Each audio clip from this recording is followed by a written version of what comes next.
mund të them që sot shëndetësia pas 6 vite kësaj qeverisje nuk ka bo hapa përpara, po ka regres. Listat e pritjes së qytetarëve për të marrë shërbimet shëndetësore është rritur, abuzimet me barna janë rritur edhe më shumë, dhe ligji i cili mendoj se do të rregullonte çmimet e barnave ka bërë favorizime për kompanitë e lidhura me grupet e interesit brenda Ministrisë së Shëndetësisë.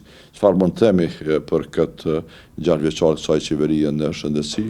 Mund të themi lirisht se për 6 vjet nuk kanë qenë në gjendje asgjë endacak të largojnë nga oborri i QKUK-s, e lere ma që të ofrojnë shërbime më të mira shëndetësore, dhe për pasojë edheni që janë rreziku pacientët edhe stafi shëndetësor, dhe sot stafi shëndetësor në orët e kujdestarisë detyrohen me lëviz me makinë nga një klinik tjetër për shkak të rrezikut nga qendra endacak. Pra ata që kishin gojnë plot shëndetësi nuk kanë arritur që ta përmirësojnë sektorin, po e kanë përkeqësuar edhe më shumë. Qytetarët sot me drejt pyesin a kanë sot shërbime të mira shëndetësore apo kishte para 6 viteve. A ka një përmirësim? Jo. Cili është motivimi i stafit shëndetësor?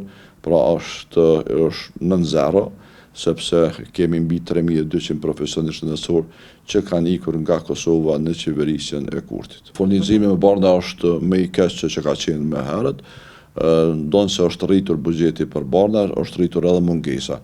Kjo na tregon se kemi të bëjmë me abuzim me blerjen me barnave, të cilët blehen me çmime të larta, dhe për pasojë ka mungesë të barnave, edhe kjo ka kriju vështirësi për shumë pacientë dhe familjarë tyre që detyrohen ato barna i blejnë nga buxheti i tyre.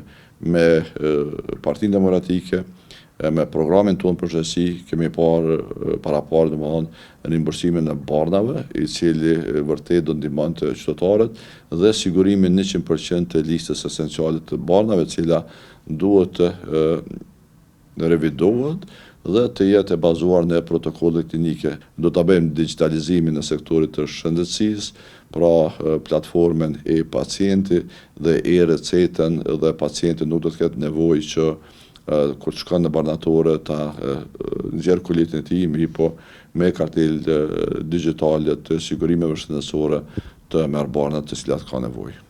Pas dështimit 6 vjeçar në sektorin e shëndetësisë, ashtu siç ka bërë gjatë këtyre 6 viteve qeverisja Kurti, në fund përpiqet me mashtru qytetarin me një ligj i cili në formën se si është miratu është i pa implementueshëm, sepse duhet 10 rrëzime administrative me rregullu atë ligj, kështu e kanë para pa.